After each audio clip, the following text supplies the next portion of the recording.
जाग सके तो जाग ले है। अगर जाग सकते हो तो अब जाग जाओ, क्योंकि अभी नहीं तो फिर कभी नहीं। अगर इन 7 दिनों में नहीं जाग पाए तो फिर तुम्हें ये अवसर मिलने वाला नहीं। राजा परीक्षित जानते हैं कि 7 ही दिन है और इनमें ही कल्याण करना है, इसलिए तो बैठे हैं संतों के चरणों में। बड़ी सुंदर कथा। आचार्य सुखदेव कहते हैं, राजन, जब कर्दम ऋषि ने भगवान से इच्छा की विवाह की, भगवान ने क्या किया? विवाह कराया। और विवाह ही नहीं कराया, सुंदर घर, सुंदर महल, सुंदर संतान, बेटियां मिली 9, और ऐसी वैसी बेटियां नहीं, सब ऋषियों के, साधु संतों के, बड़े बड़े सन्यासियों के घर पे गई है। बेटा आए कैसे? स्वयं भगवान आए।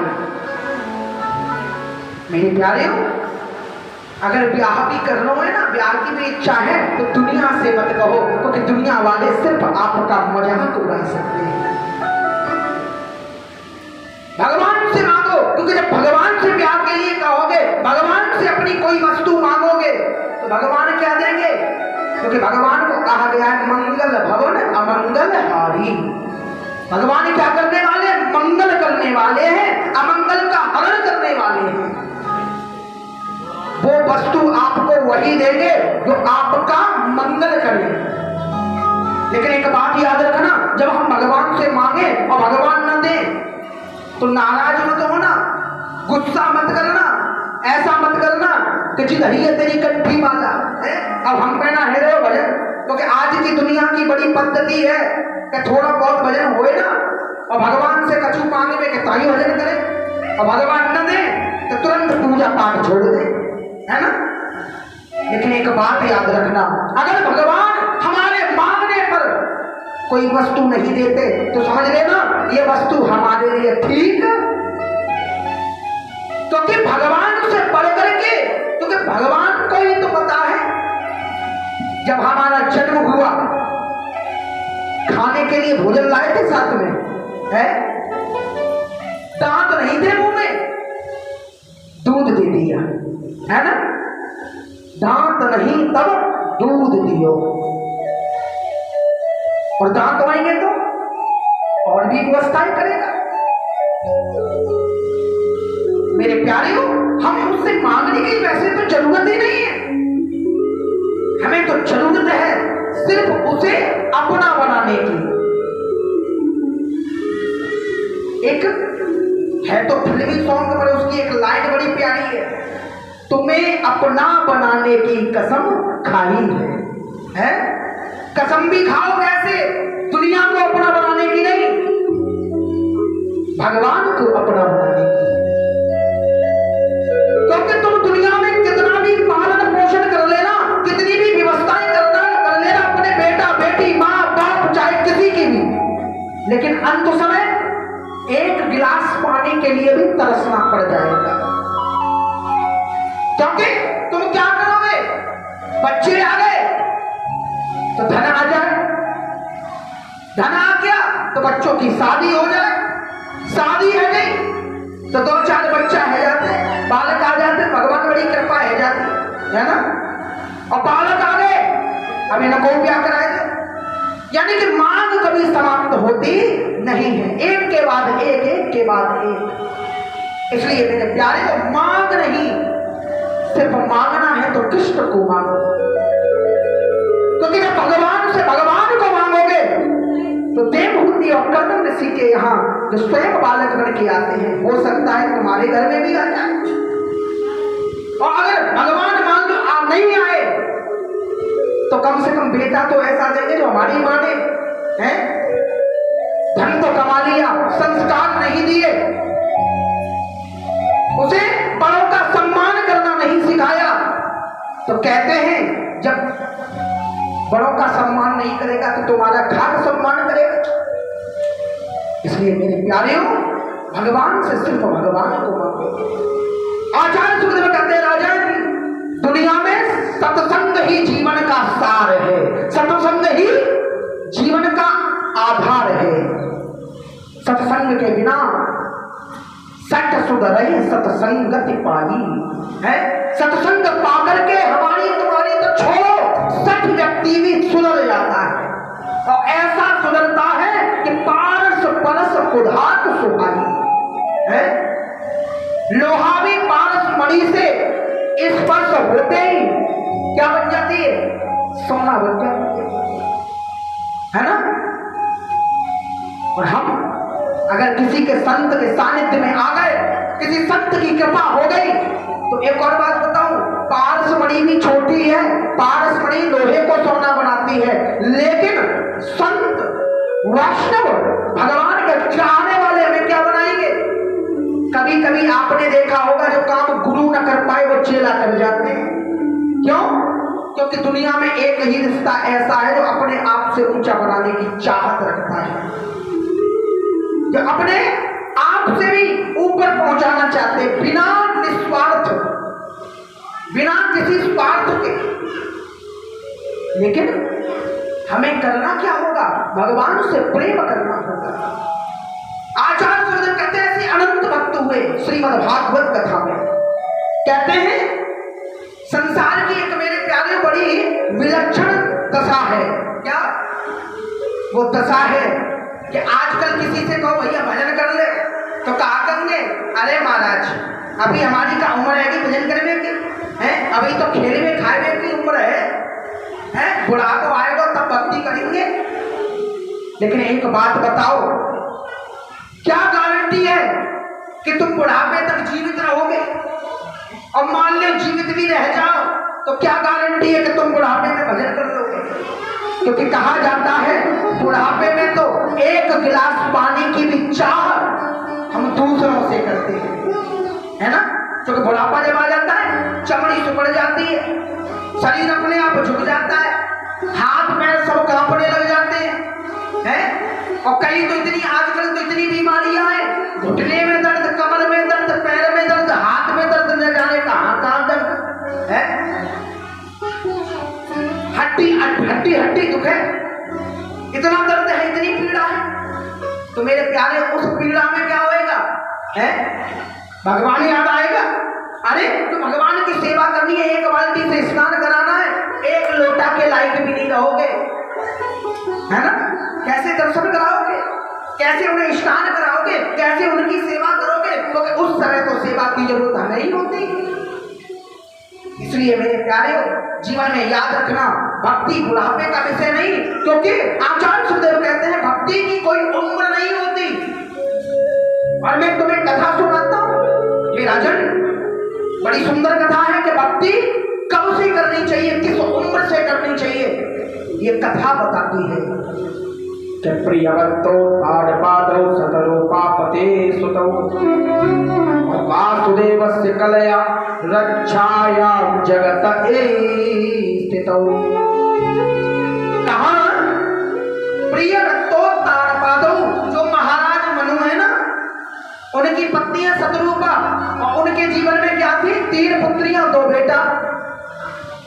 अब 2 बेटा जो है उनके नाम क्या है? बड़े का नाम प्रियव्रत और दूसरे का, छोटे का नाम उत्तानपाद। प्यार से क्या बोलना पड़ेगा? राधे। मेरे प्यारे हो, प्रियव्रत का अर्थ होता है जिसको अपने जीवन में बचपन से ही व्रत ही प्रिय हो, जिसको आदत पड़ गई हो नियम संयम में रहने की, क्या करना है क्या नहीं करना उसे ज्ञान हो गया हो, जिसने अपने जीवन में बचपन से ही नियम बना करके जीवन जिया हो। और इतना सुंदर नियम है कि बचपन से ही नियम सुंदर है तो भजन करते हैं, और जब भजन करते हैं तो कहने को बड़े बेटा है, राजा कौन बनेंगे? प्रियव्रत। लेकिन लालच नहीं है राज्य का, सम्राट बन सकते हैं, लेकिन बचपन से ही भगवान से प्रीति हो गई है तो सारा कुछ छोड़ के जंगल में चले गए। कौन? प्रियव्रत। अब रह गए उत्तानपाद। कहते हैं उत्तानपाद, कहते किसे हैं? उत्तानपाद का अर्थ होता है जो उल्टा हो। कैसा हो? उल्टा। मतलब मेरे प्यारे, आपने देखा होगा गर्भ में एक स्थिति होती है, पैर ऊपर सिर नीचे, यानी कि जो जिसके पैर ऊपर हो सिर नीचे हो उसे कहा गया है उत्तानपाद। और उत्तानपाद कोई एक ही नहीं है, हम सब है, क्योंकि जो भी गर्भ में आया है ना सब ऐसे ही लटके रहते हैं। मेरे प्यारे हो, ये उत्तानपाद राजा बनाए गए हैं, क्योंकि मनु तपस्या के लिए निकल गए जंगल में, राजा बना दिया उत्तानपाद को। और कहते हैं कुछ समय बाद सारी दुनिया को इन्होंने जीत लिया है, अखिल सम्राट बन गए। और जब सम्राट बन गए तो इनके विवाह हुए हैं, 2 रानियां हैं इनकी, एक का नाम सुनीति और दूसरी का नाम सुरुचि। बड़ी रानी का नाम है सुनीति, मतलब जिसकी नीति सुंदर हो, जिसके विचार सुंदर हो, जिसका मार्ग सुंदर हो, जिसकी चाह सुंदर हो, उसे कहते हैं सुनीति। दूसरी का नाम है सुरुचि। सुरुचि का अर्थ होता है जिसकी रुचि ही सुंदरता में हो, जो केवल दिखने की सुंदर हो, ऊपर से अंदर का मामला सब चौपट, जिसके विचार अंदर से नहीं, जिसकी चमड़ी सुंदर हो, जो बाहर से सुंदर हो। लेकिन कहते हैं सुनीति को तो घर से बाहर दासियों के महलों में रहना पड़ता है और सुरुचि को महलों की रानी बनाती है। क्यों? क्योंकि राजा उत्तानपाद सुरुचि की सुंदरता में इतने मोहित हो गए, इतने आकर्षित हो गए कि सुरुचि के अलावा उन्हें कुछ दिखता नहीं है। और ये दुनिया का सिद्धांत है कि हम लोग प्रेम भी करते हैं तो किसे? जो बाहर से सुंदर है। आजकल बाहर से सुंदर होना चाहिए। कोई पत्नी मांगे तो कैसी? एकदम सुंदर दिखनी चाहिए, साथ में चले तो कम से कम दिखे। लेकिन मेरे प्यारे अंदर से सुंदर कोई नहीं मानता। और वास्तविकता शास्त्रों में सुंदर उसे कहा गया है जो अंदर से, बाहर का सुंदर सुंदर नहीं माना जाता। अब आकर्षित रहते हैं सुरुचि की तरफ, अब करें तो करें क्या? वही काम करते हैं जो सुरुचि कहती है, सुनीति की कोई बात नहीं मानते। वक्त निकला, दोनों के जीवन में एक एक बालक आए। सुरुचि के जीवन में उत्तम और सुनीति के जीवन में ध्रुव। कहते हैं उत्तम का मतलब होता है जो दुनिया में आगे रहे, और ध्रुव का मतलब होता है जो एक बार प्रतिज्ञा कर ले, एक बार जो कह दे वो करके दिखा दे। सुरुचि अपने बेटे को क्या सिखाती है? राज्य कैसे किया जाता है, क्योंकि लालच है, स्वार्थ है कि अगर राजा कोई बनेगा तो मेरा बेटा। लेकिन सुनीति राज्य करना नहीं सिखाती, संसार में है मोह माया में नहीं फंसाती। सुनीति क्या सिखाती है बालक ध्रुव को? सुनीति सिखाती है कि बेटा सत्संग कैसे करना चाहिए, शास्त्रों का अध्ययन कैसे करना चाहिए, दुनिया में है करना क्या है, करना क्या नहीं, बड़ों का सम्मान कैसे करना चाहिए। यानी कि उसे सत्संग कराती है, शास्त्रों का अध्ययन कराती है। मेरे प्यारे हो, समय निकला, लेकिन कहते हैं ना एक बार की बात है, वही बालक ध्रुव खेलते खेलते कहां पहुंच गए? अपने पिता की सभा में। और जैसे ही सभा में पहुंचे, देखा सिंहासन पर पिताजी विराजमान हैं। तो संस्कार है किनके? सुनीति के। पिता को देख करके ही आज बालक ध्रुव ने हाथ जोड़ करके प्रणाम किया है। और ऐसे सुंदर संस्कार देख करके उत्तानपाद से रहा नहीं गया, बालक ध्रुव को उठाया, गोद में बैठा दिया। और जैसे ही गोद में बिठाया ना, तो एक कोने में खड़ी खड़ी सुरुचि देख रही थी।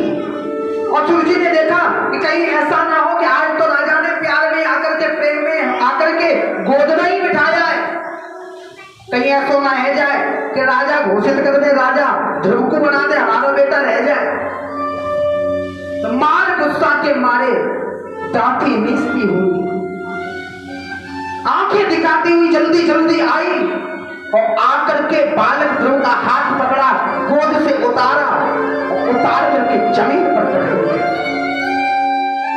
और जैसे ही जमीन पर पटका तो बालक ध्रुव की आंखों से आंसू निकलने लगे, क्योंकि नन्हा सा बालक है, छोटी सी आयु है। आंखों से आंसू निकलने लगे और रोते रोते अपने पिता की ओर देखने लगा। और जैसे ही पिता की ओर देखा तो कहते हैं आज उत्तानपाद ने भी उठाया नहीं।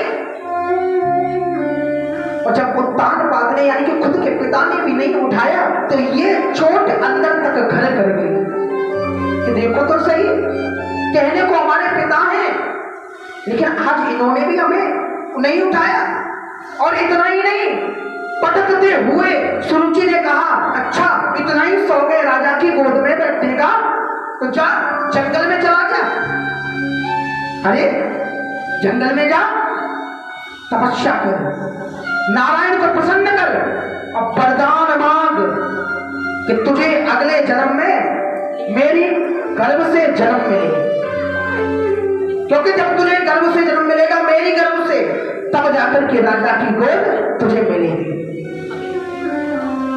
मेरी प्यारियों, बालक ध्रुव रो रहे हैं और रोते रोते वहां से चल दिए और चल करके पहुंचे कहां, जुदासियों के महलों में। मैया सुनीति रह रही हैं, प्रवेश किया, देखा मैया भजन कर रही थी, तो रोते रोते मैया के पास नहीं गए, एक कोने में जाकर के बैठ गए। मेरी प्यारियों, जैसे ही एक कोने में जाकर के बैठे हो, बड़ी जोर जोर से रो रहे थे, दुख बर्दाश्त नहीं हो रहा था, क्योंकि बालकों का जीवन बड़ा सहज सरल और सुंदर होता है। और फिर कहां बालक ध्रुव। मेरे प्यारे कहते हैं मैया सुनीति जो भजन कर रही थी, सत्संग कर रही थी, शास्त्रों का पाठ कर रही थी, बालक को रोते देखा, भगवान को प्रणाम किया और दौड़ करके गई, बालक को उठाया और अपनी गोद में बिठा दिया। और जैसे ही गोद में बिठाया, गोद में बिठा करके कहा लाला कहा है क्यों इतने दुखी हो, क्या कारण है रोने का? अरे ऐसा किसने क्या कर दिया, क्या कह दिया जो आप रो रहे हो, क्या कारण है? मेरी प्यारियों, आज जब ऐसा प्रश्न किया तो बालक रोते रोते कहने लगा मैया मैया मैं कहां बताऊं, खेलते खेलते पिता की सभा में पहुंच गया और पिता को मैंने प्रणाम किया, पिताजी ने प्रेम में आकर के मुझे उठा करके गोद में बिठाया, लेकिन पिता ने तो बिठा लिया, पर जो मौसी है ना अपनी, उस मौसी ने मेरे पिता की गोद से उठा करके जमीन पर पटक दिया और पटकाई नहीं। अंत में कहा कि अगर राजा की गोद में बैठना है तो तपस्या कर, जंगल में जाकर भगवान को प्रसन्न कर, तब जाकर के तुझे अगले जन्म में मेरी कोख से, मेरे गर्भ से जन्म मिलेगा, तब जाकर के राजा की गोद में बैठने का सौभाग्य मिलेगा। मैया इतना ही नहीं, मौसी ने यह सब कहा, लेकिन मुझे दुख इस बात का नहीं कि मौसी ने कहा, लेकिन मुझे दुख इस बात का आज हुआ, आज मेरे पिता ने भी मुझे उठाया नहीं। भैया मेरे पिता ने भी नहीं उठाया।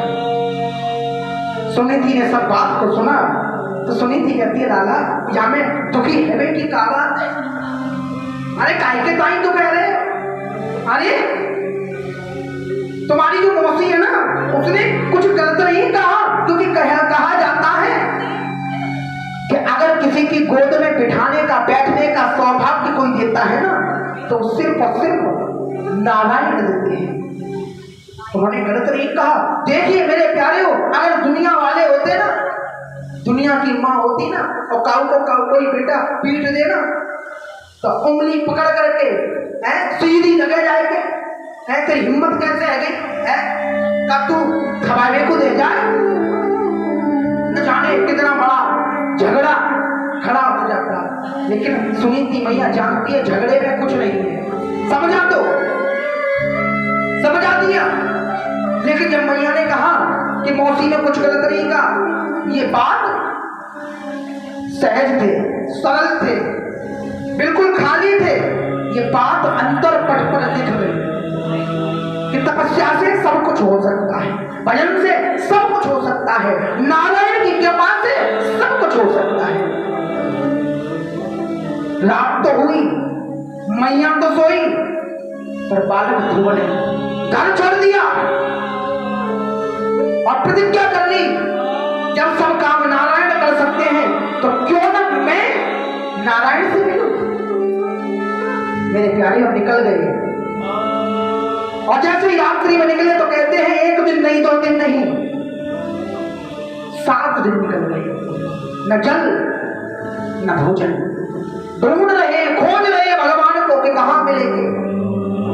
जब नारद बाबा ने ऐसी स्थिति देखी कि देखो छोटा सा बालक है, नन्हा सा बालक है, राजकुमार है, पैर में चप्पल या जूते नहीं है, कंकड़ों पे कांटों पे चल रहा है, दिन रात चल रहा है, धूप में चलता है, सुबह चलता है, शाम को चलता है, न जल ग्रहण करता है न भोजन, निकला है नारायण की खोज में। नारद बाबा आए, सबसे पहले जैसे ही नारद बाबा आए, बालक ध्रुव ने प्रणाम किया। नारद बाबा कहते हैं लाला लाला, ऐसा देखो कि तुम काहुगे राजकुमार हो, लेकिन राजकुमार होने के बाद भी मैं देख रहा हूं कि 7 दिन निकल गए, तुम निरंतर चल रहे हो, कहां जा रहे हो। बालक ध्रुव ने कहा कहीं और नहीं, नारायण की खोज में जाता हूं, नारायण की खोज में जा रहा हूं। बालक ध्रुव की अवस्था क्या है, उम्र क्या है, 5 साल, बोध नहीं है, बिल्कुल निर्मल मन है।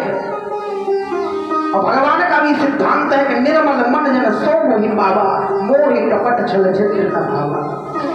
बिल्कुल निर्मल मन है, मां की बात को विश्वास किए हैं, गांठ बांधे हैं, या मुझे नारायण से मिलना है। नारद बाबा कहते अच्छा, क्या तुम्हें पता है नारायण कहां मिलेंगे, क्या उनका पता है, एड्रेस पता है। बालक ध्रुव कहते हैं बाबा एड्रेस तो नहीं पता, लेकिन बाबा आप तो जानते होंगे ना।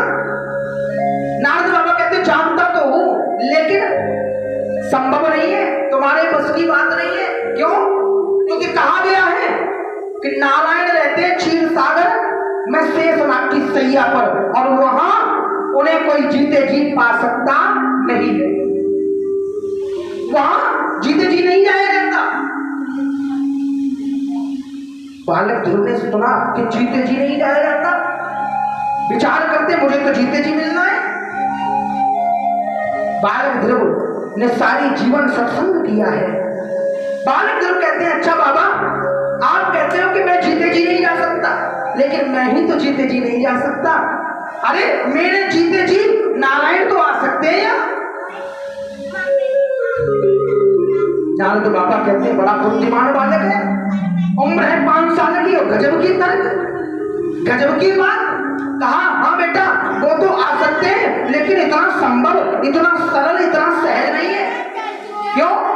क्योंकि हजारों वर्ष तपस्या करनी पड़ती है, सारा जीवन अर्पण करना पड़ता है, अपने आप को भगवान के चरणों में समर्पण करना पड़ता है, तपस्या करनी पड़ती है, साधना। और तपस्या कोई ऐसी वैसी नहीं है, बड़ी कठोर साधना करनी पड़ेगी।